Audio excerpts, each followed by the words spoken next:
history of the theater, it's important to consider how theaters in the past were designed and constructed, and particularly how each of them created a unique illusionary space for its production. Unfortunately, some of these historic theaters have been preserved and are still being used. They're kind of like time machines in a way that allow contemporary audiences to experience stage productions very much the way audiences centuries ago did. Today, our guest, Ed Menta, will talk to us about two of these historic theaters, one from 16th century Italy, the other from 18th century Sweden. And he'll discuss how, as he puts it, these theaters perform their past through their distinctive features and how they make use of motion and space.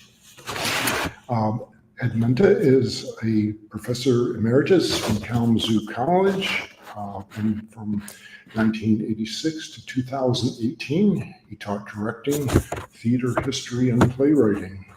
And during his tenure there, he produced and directed over 100 plays.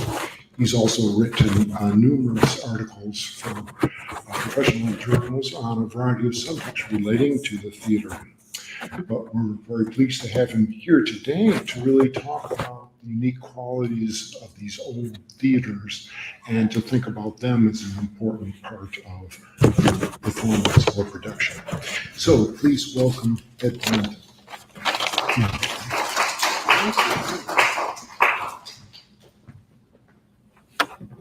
That is the most informed and prepared introduction I've ever. Thank you so much for that. I really appreciate that.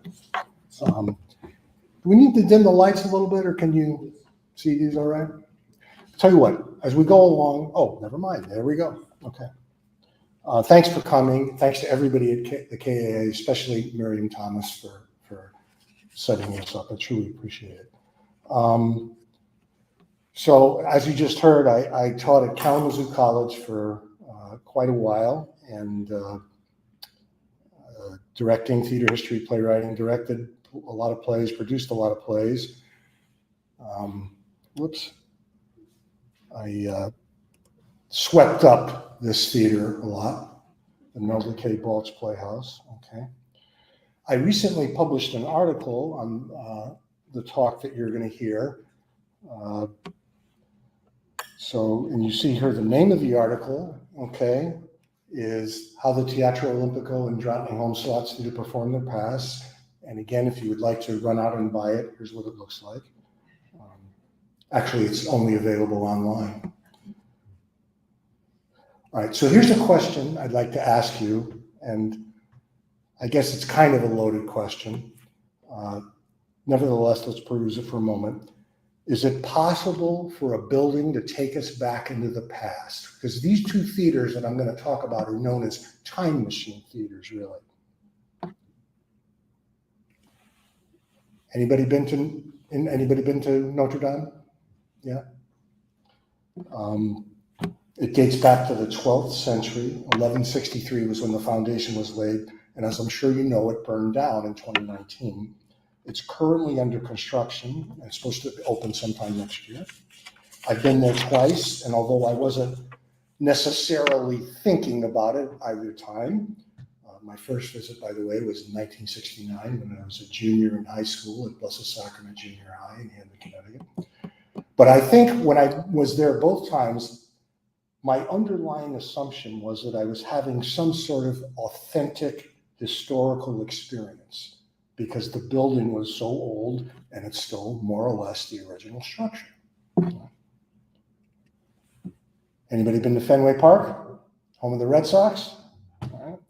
It's the oldest Major League Baseball park. It was constructed in 1912.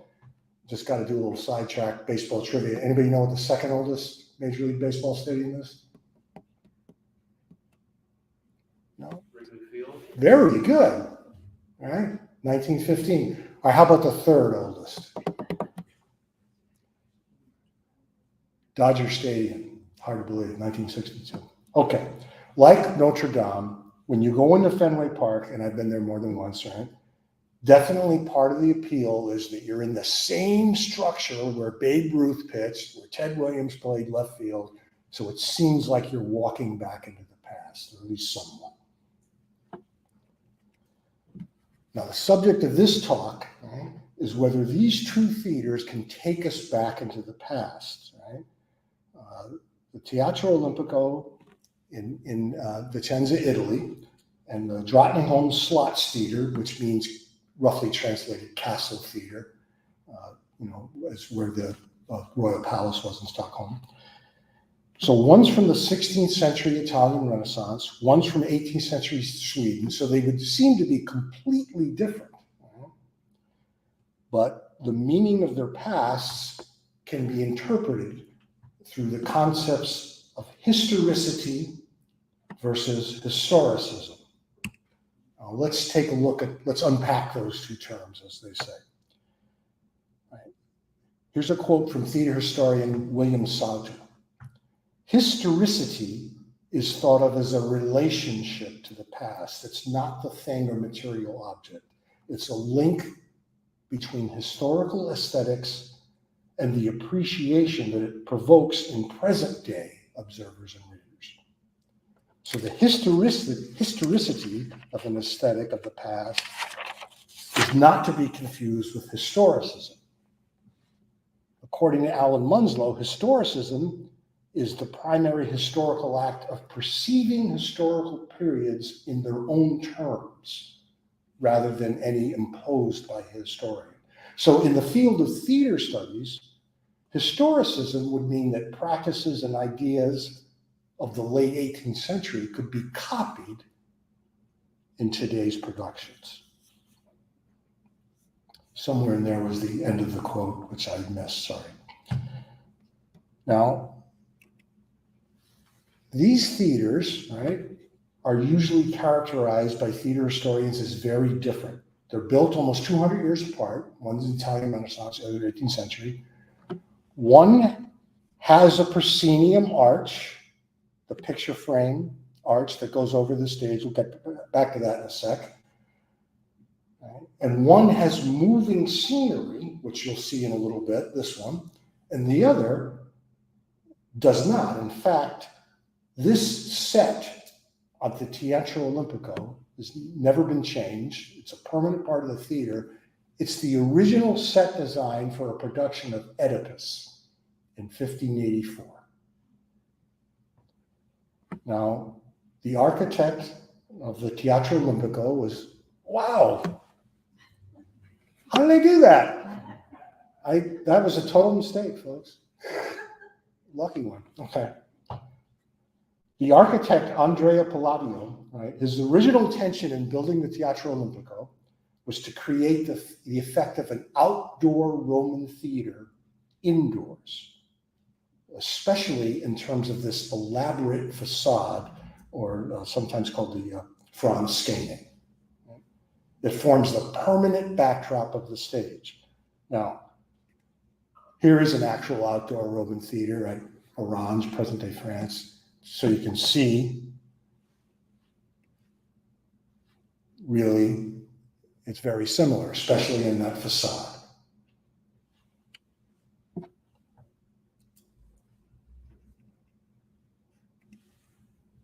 Whoops, got to get ahead of myself here, I'm sorry.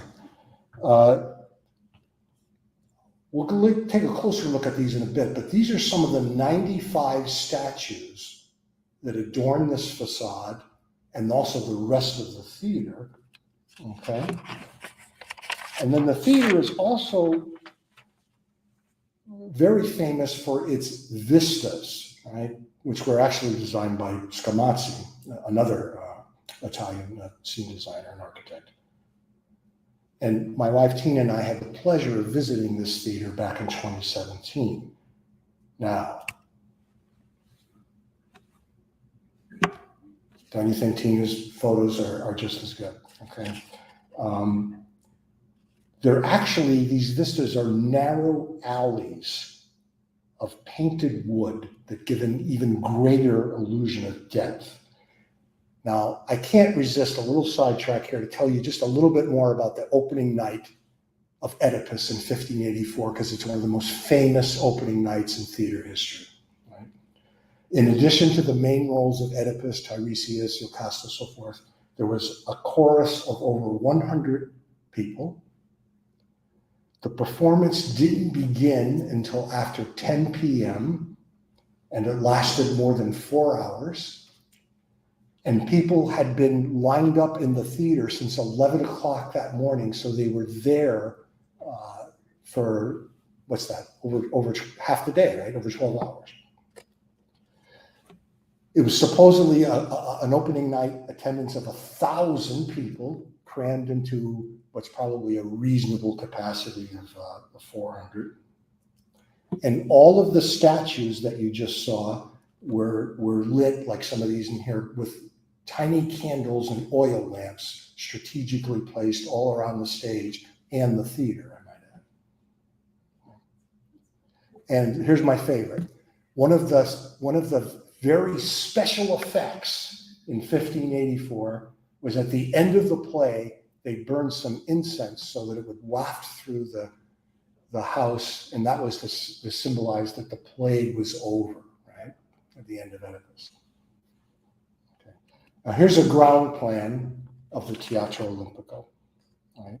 And as I mentioned, Scamozzi, actually Palladio died before the theater was completed. His son finished it, and then Vincenzo Scamozzi added these famous alleyways or vistas that you just saw. And the other feature, let's see, we have a better picture of that? A little bit here. I'll get to it a little bit later on. The seating is semi-elliptical. It's not what you would call like a proscenium arrangement. Okay? And then the other reason why this theater is so famous for and important for theater historians, it's the oldest surviving Renaissance theater.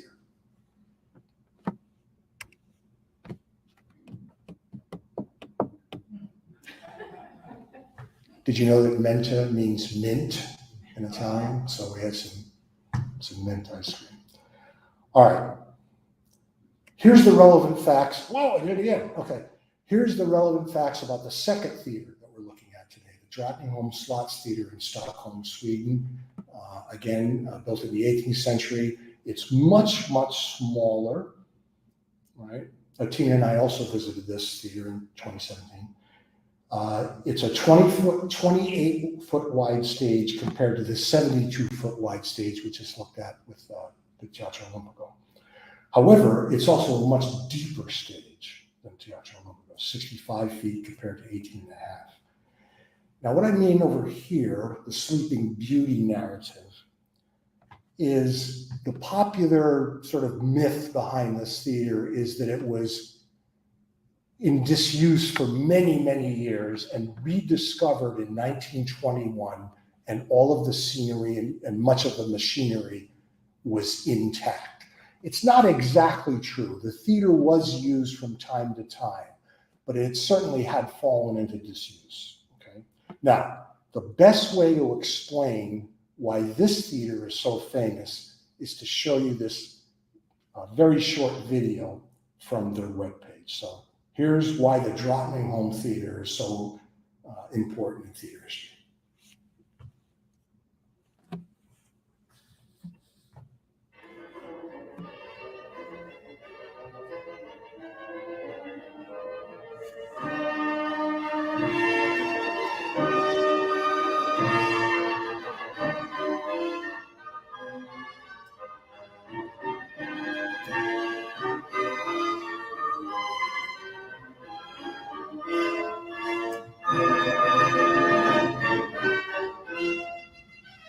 Pretty cool, huh?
Oops, I had it again just in case it didn't work the first time.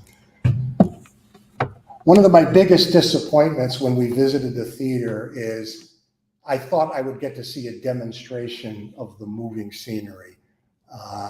And I did, even though I said, but I'm a theater professor at Kalamazoo College in Michigan. And for some reason, that didn't sway them. Actually, they were very helpful to me in researching this article. But the scenery is moved only for special occasions and productions, and they have to get all the technicians involved and all that. But I did get a private backstage tour.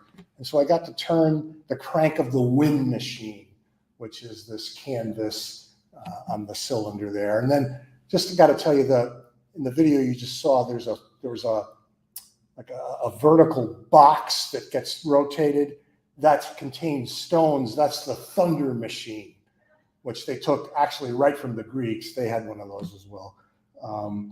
It was a fascinating tour, and I'm so glad I got to see it. And maybe someday I'll get to see a production there, because they still do, especially a lot of operas, as you might see, a big part of the early music movement.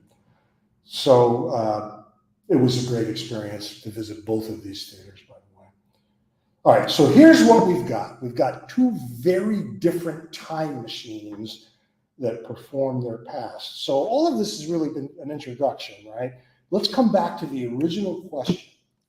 How does the theater perform its past? All right, and now forgive me for reading at you, but this is the thesis really of this article and this talk. Here's how they do it. They perform their pasts through their distinctive features using motion and space, the presence of their silent ghosts audiences, their similarities as one-room theaters and the democratic nature of their auditoriums, and the use of trompe l'oeil. Am I getting that French pronunciation right? I think so. In their construction. Right? All right, so let's take a look at these assertions one by one. All right, motion. Olimpico, right, is very still. This is a permanent frozen tableau, right? While this theater is in constant motion. And I just got to tell you another little thing about their constant motion of Drottningholm. You see this little ship here on the waves? That's the famous wave machine at Drottningholm. So what it is, and it comes from the Italian Renaissance, it's this cylinder that's rotated with a crank, and then they put this little ship on it, and it looks like it's going through the waves. Now, we're weaned on these cinematic special effects, and one of the things I used to always say in theater history classes, we did not invent special effects, right? They've been an important part of theater history in every era. And I think when you see it now, right, when we did see the wave machine, it's like this quaint aesthetic relationship that we have with it. To see it, that's how they did that. It doesn't look real to us. It almost looks like it's charming, right, in some way. Right. So we've got motion versus a frozen tableau or stillness. And we've also got the space. Olimpico seems vast. Drottningholm seems intimate. Okay. And at Drottningholm, the intimacy is partly achieved by the royal chairs being so close to the stage. This is where King Gustav III and his queen sat. And in fact, they used to be even closer to the stage so that they were almost in the performance. There was a blurring of where the performance was on stage and the people watching it. And in fact, several scholars have written about the performance of everyday life and ceremony of the 18th century nobility, especially the Swedish nobility. All right, so we've got motion and space. What do we mean by the silent ghost audience? Marvin Carlson was a brilliant theater historian. So this quote is from him. Right? The theater building has often been viewed as a domain of ghosts. Now, I'm sure you know about the tradition of the ghost light in theater. It actually comes from the 19th century gaslight era. The dim lights were left running after the show to relieve the excess gas pressure. This is before electrical lighting, of course. And now we still use it. Most theaters use it in a kind of a traditional way to leave a ghost lamp on the stage when the theater is dark. Here's another great quote from Carlson. Everything in the theater, the bodies, the materials utilized, the language, the space itself is now and has always been haunted. And that haunting has always been an essential part of the theater's meaning. So where I used to work at the Nelda K. Balch Playhouse, the students were convinced that Nelda's ghost haunted the theater. And actually, it was the lobby elevator door was malfunctioning, so it used to open and close all the time. Now, who knows? I worked there so long, maybe my ghost is running around there still right now. I still dream about this place all the time. One more quote. Olivia Dawson is a Renaissance theater scholar. The paintings and sculptures by which the different parts of the theaters are defined represent people. They most immediately and powerfully appear like a silent, hovering audience. And what is represented through these figures are the acts of being present, of watching and being watched. So in other words, in especially the Italian Renaissance theaters, but in many theaters, there are these statues, pictures, paintings of people watching you watch the performance. All right, so here's the silent ghost audience on the facade of the Teatro Olimpico. So who are these people? Well, when the theater was built, originally there was supposed to be a statue for each member of the Olympic Academy, because they were the ones putting up the money to create the building.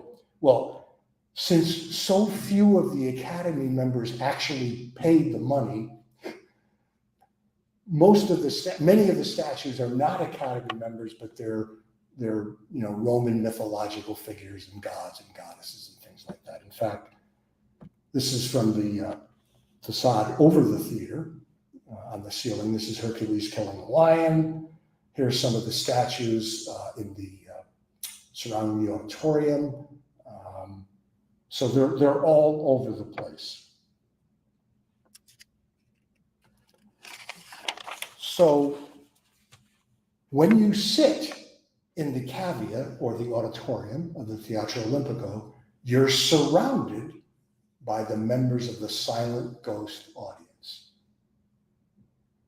Here are two actual 16th century audience members watching the inaugural performance of Oedipus. Another shot of that silent ghost. You can see they're even above the balustrade there. Right? And this is me. This is taken by Tina, right? Alone at the Olimpico, surrounded by the silent ghost audience. Okay, who's the silent ghost audience at Drottningholm? Yeah, you guessed it, right? It's the king and Queen Sophia Magdalena. They're there permanently. Their chairs. They also, by the way, could watch the performance from their private boxes.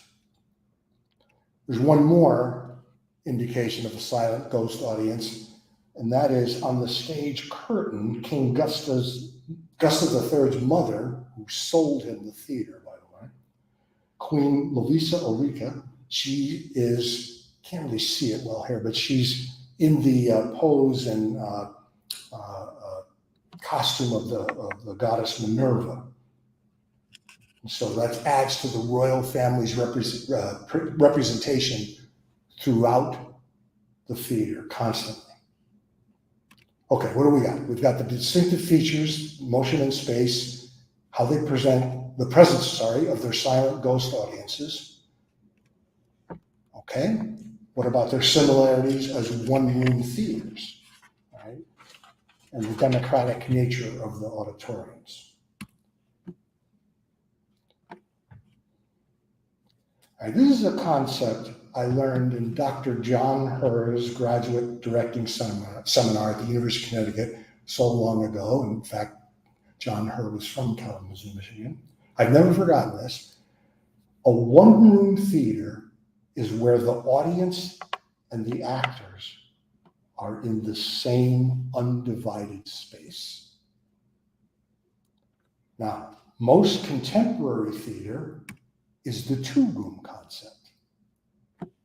The two rooms are created by the proscenium arch. The action takes place here on stage, right? And that's what's lit. And then the audience sits here in the dark in a separate space.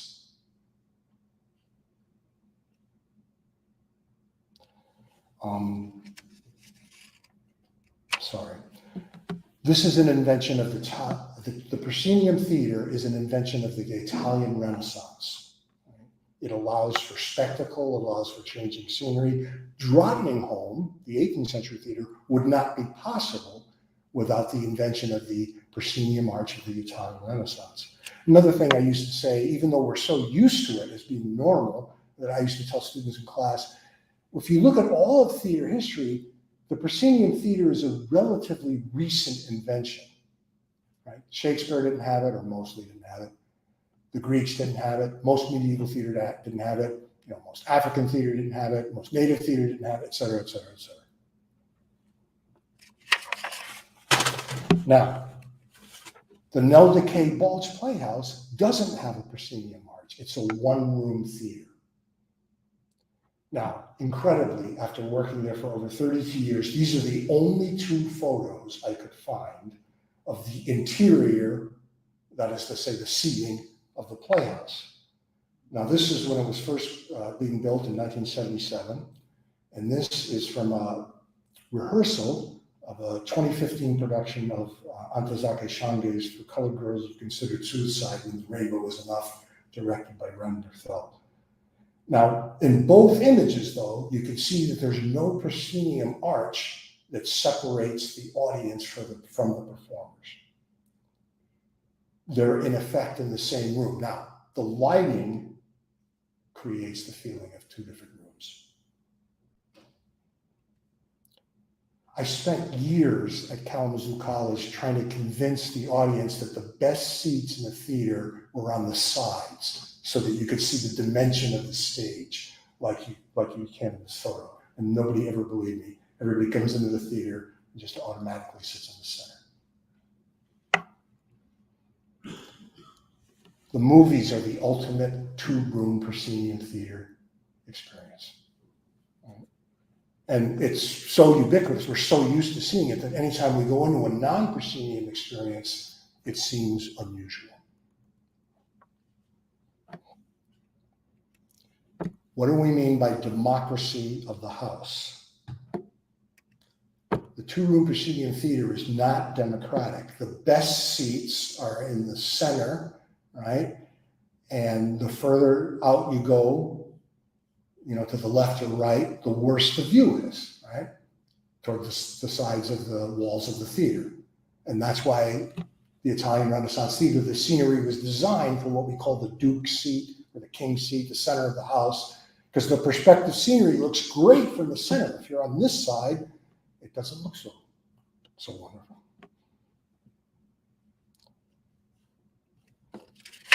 Oh, I just threw this in because this is from a very famous treatise of the Italian Renaissance, Sebastiano Serli's Architectura, which kind of laid out the rules of the proscenium theater. And again, this is his tragic scene. This was best viewed from the Duke's seat, the center of the house. Now, the proscenium theater made a lot of developments. This is I'd love to visit this one someday. The Margravio Opera House. Right? Sorry, I'm losing my place here. in Bayreuth, Germany. So now the Duke's seat, this is from the station view, a view from the stage, sorry. The Duke's seat is in the center still, but it's in this private box. All right, here's another view of the Teatro Olimpico. Again, no proscenium arch. The actors and audience are in the same space. And despite this unification of audience and actors, it does adhere to Serial's philosophy of audience arrangement because the proximity towards the stage was determined by your social rank. So the nobles did sit in the center back here. This was the orchestra. This was being used for a modern, looks like a concert or something. But the first production, the women sat down here in the orchestra as the audience was segregated by sex. Drottningholm does have the proscenium arch, but it's so small and it's so intimate that the actors and audience really do seem like they're in the same space. So there's a democracy of the house that way. And a lot of this has to do with the way it's lit. Originally, you have to remember, with both of these theaters, the auditorium, the house, was lit the same way as the stage. They were not in darkness. That's hard for us to even imagine now, I think. Okay, so that's another thing that made them in the same space and created this democracy of the house. And the other thing is, let's see, I think I have this. Well, this might be a little hard to see, I'm sorry, but here's a ground plan of the Slottsteater in Drottningholm in Stockholm. The proscenium arch is right here. It's exactly the halfway point of the building. All of this is backstage, the stage and backstage. All of this is the auditorium or the house. So the two buildings, in effect, are, the building is, the two halves are mirroring each other. And also unusual for this, although there are a few side boxes, there's no gallery, a balcony for the audience, which is unusual for an 18th century theater. So it's another thing that's helping create this egalitarian effect or democracy of the house. Okay, motion and space. The silent ghost audiences. They're one-room theaters and the democratic nature of the auditorium. So last point, their use of trompe l'oeil and their construction. Now, what is that? It's the use of, in painting mostly, to create an effect of three-dimension, using only the two dimensions, right? So it's the official term is, I guess a rough translation would be deception of the eye. And the Italian Renaissance theater absolutely relied on this for the illusion of perspective. But there's another part to this. Both architects, Palladio in the Teatro Olimpico and Edelkrantz in the Drottningholm Slottsteater, made use of an elegance cheaply made. The stages and the auditoriums appear to be made of expensive material. So the shiny white stucco of the walls, the statues, the facade initially impress people. They think it might be marble, okay? It's just stucco and plaster. And the same thing is true in a different way in Drottningholm. Andre Beyer, who's the one who rediscovered the theater, by the way, he used the term Swedish poverty to describe the conditions resulting in the splendid but eminently practical visual aesthetic of the Slottsteater. Here's what he said. Its simplicity and austerity was not necessarily desired or admired, but it was a byproduct of the limited Swedish treasury. The result was plaster masquerading as marble, wood masquerading as gold. So he saved a lot of money for his employer by using these cheap materials. So the walls may look like stone, but they're actually timber covered with yellow paint. The balustrade of the balcony, I'm sorry, it's made out of paper mache. And I don't know if you get a good look here. The side panels of the boxes, they're not curtains, they're painted draperies.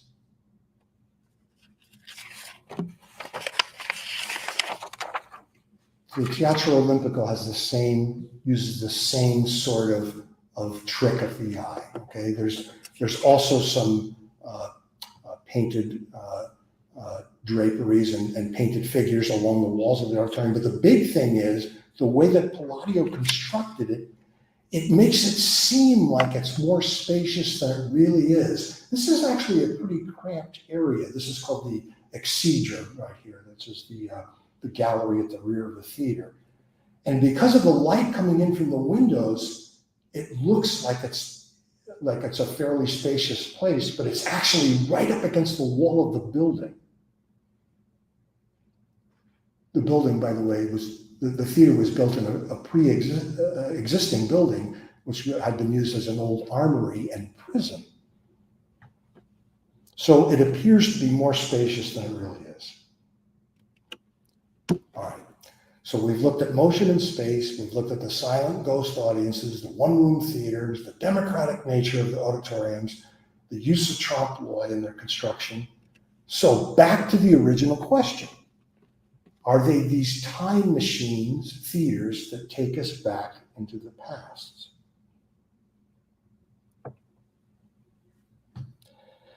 Now, there's a historian named Alan Munslow who writes, the truth of the past could only ever be historical. That is, it's situated in the present and with an eye to the future. Remember these concepts from the beginning of the talk, right? We referred to this, right, and applied it to theater history, right? This implies a relationship with the past, as it applies, especially as it relates to the present. This, right, historicism is perceiving the past on its own terms. So I got to detour a little bit here. What do we really experience when plays are performed in period style? Here's two of the most famous theaters in history, right? This is the restored Globe Playhouse in London. This is the theater at Epidaurus in Greece. Right? So on the left, right, this is a facsimile, right, of Shakespeare's original Playhouse. And this is a few hours from Athens where there's still performances at both. I was lucky enough to see a performance at Epidaurus. I've never seen a performance at the Globe. I've only done the tour and all that. Right? But when I go there, I'm not really experiencing what Shakespeare's audience and the Greek audience's experience.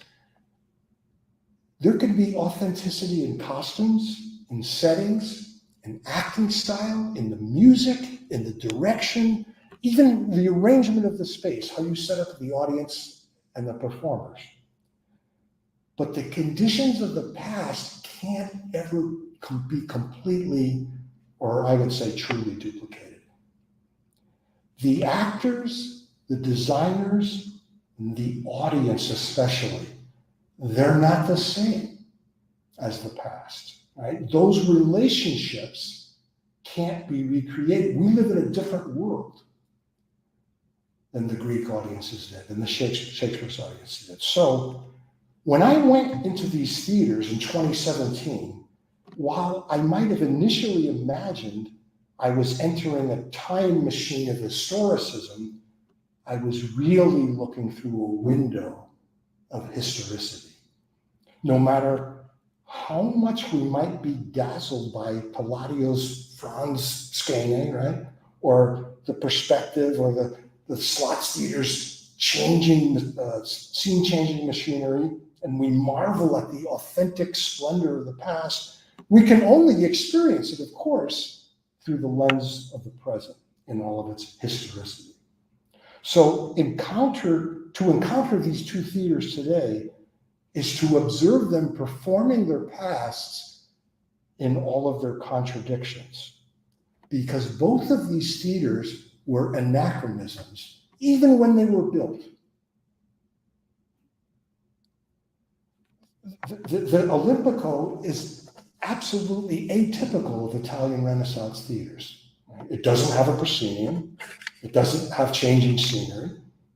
And by the time the Slottsteater was built almost 200 years later, it is using a proscenium. It uses the perspective scenery. But by that time, the Baroque period had already passed it by. And it was, there were much larger theaters with stacked up galleries and much larger seating areas and much larger effects and all that. So both of these theaters were already out of date when they were built. So why did I go through all of this then with you? Why does this stuff even matter? Okay. Remember Fenway Park and Notre Dame. You remember Fenway's the oldest Major League Baseball park. But the truth is that almost nothing in the park is from 1912. It's been renovated so many times. The only original parts are the facade on Jersey Street and the skeleton of the original steel and concrete frame. Everything else, the playing field, the walls, the dugouts, the locker rooms, the press, everything's been changed.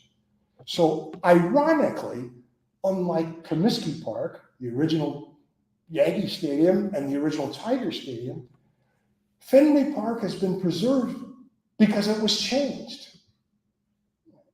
All the others are gone. Now, Notre Dame is scheduled to reopen sometime, again, 2024. They're trying to make it as close as possible to 12th century using 12th and 13th century building techniques. But I've come to the conclusion that no matter how much you might wish for it, it's not possible to have a building be a time machine that can take you into the past. So, what do I want you to get out of this? Why do we go through all of this? All right, here it is. Next time you're in the theater, imagine when it opened. Imagine who the original audience was, who the performers were. Is there a silent ghost audience that's still in that theater? Are the audience and the performers in the same room, or are they in two different rooms? Is there any use of trompe l'oeil? Is there a democracy of the house? Is the theater performing its history right in front of you? So these are two different time machine theaters. They perform their past. They're frozen in time, but they're curiously dynamic. They're time machines into the past, but they're not representative of their eras. They're pretend period theaters. They're theater museums, but they're both still used for performances. They combine live and silent ghost audiences. So in the performance of their complex pasts, the Teatro Olimpico and the Slottsteater embody our current process of the study of theater history and all of its dualistic meanings and contradictions. Thank you so much, and I'd be happy to answer any questions.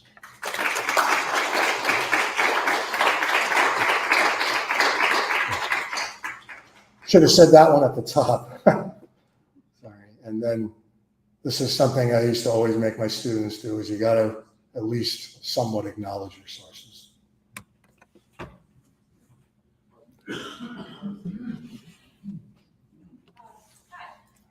About 10 years ago, I was writing my MFA thesis for graduate school and thinking about the frame and how it relates to photography, and then that went into talking about Wagner's innovations with the theater and having multiple proscenium arches and trying to dissolve that distinction between, viewer and viewed, so you have a sense of absorption. And that's as far as my looking into it went. So this is really thrilling for me to think about other theaters, and I guess how would you fit that in? I also remember that did he take down the house light? That was another innovation as well. I know I'm supposed to be repeating the question into the mic, but this is just so much work. It's been there. I have to admit I haven't studied that in a while, but I also do remember that one of Wagner's innovations was also the director, which basically knows mostly, but I know that he was one of the first to use what we call continental seating, which is that the seating was, like right here, there's an aisle, in the house, but controversies are short.